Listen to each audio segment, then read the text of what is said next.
अमरावतीत सरकारी धान्य गोदामांमध्ये काम करणाऱ्या हजारो माथाडी कामगारांवर बेरोजगारीचे संकट ओढावल्याची गंभीर बाब समोर आली आहे। शासनाच्या नव्या निर्णयामुळे रोजगार हिरावला जाण्याची भीती व्यक्त असून कामगार संघटना आक्रमक झाल्यात।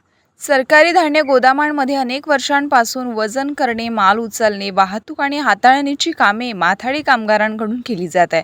मात्र आता शासनाने FCI डेपोतून थेट धान्य वाहतुकीचा निर्णय घेतल्याने या कामांवर गदा येण्याची शक्यता निर्माण झाली आहे आणि या निर्णयामुळे माल हाताळणीचे काम कंत्राटदारांकडे जाणार असल्याचा आरोपही कामगार संघटनांकडून करण्यात येतोय। त्यामुळे राज्यभरातील जवळपास 10,000 माथाडी कामगार बेरोजगार होण्याची भीती व्यक्त केली जात आहे।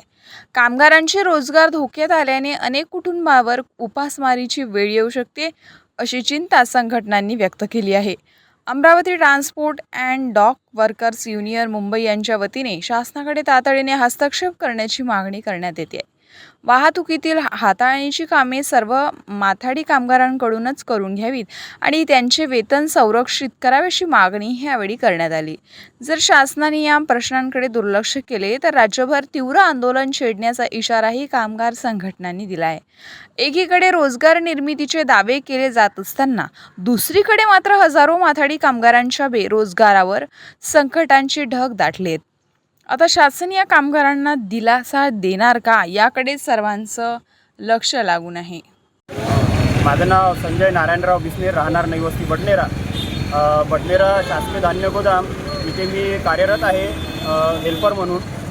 तर आम्ही आज इथं सर्वजण पूर्ण अमरावती जिल्ह्यामधील 15 शासकीय धान्य गोदामातील वर्कर इथं याच्याकरता जमलेला आहोत का येणाऱ्या काळात शासनाने जो GR आणलेला आहे नवीन, त्याच्यामार्फत हे संपूर्ण जे कामं आम्ही हाताळायचो ते कामं आता ते थेट वाहतूकच्या दरम्यान ठेकेदाराच्या हातात देणार आहे। त्याच्यामुळं आमच्या ह्या 15 गोदामातील जवळपास 10,000 वर्कर ची संख्या आहे, तर त्यांच्या परिवारावर उपासमारीची पाळी येणार आहे।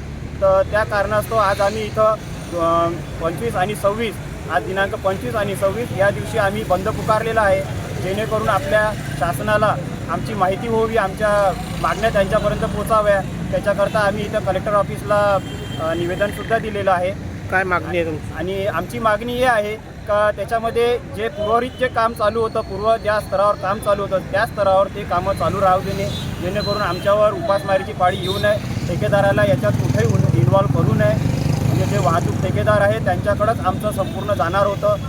आणि ज्या माथाडीच्या अंतर्गत जे वर्कर कामं करतात तर त्यांना ते काम हाताळण्यास सक्त मनाई होणार आहे पुढं चालून, की आम्हाला कुठेही त्या कामी लावणार नाही आहे। त्याच्यामुळं जे काही आमचं नुकसान होणार आहे, आजवर आम्ही जे कामं केलेली आहे त्याच्यावर आमचं उदरनिर्वाह चालत होतं, पण आता ह्या नवीन शासनाच्या निर्णयामुळं आमच्यावर उपासमारीची पाळी येणार आहे। तर कृपया करून आमच्या ह्या आंदोलनाचा आमच्या अर्जावर थोडीशी दखल घेऊन आम्हाला सहकार्य करण्यात यावं आणि शासनाच्या निर्णयात थोडासा बदल घालून आम्हाला जे हे होईल त्यानुसार थोडासा बदल करून ते पूर्वरित करावं।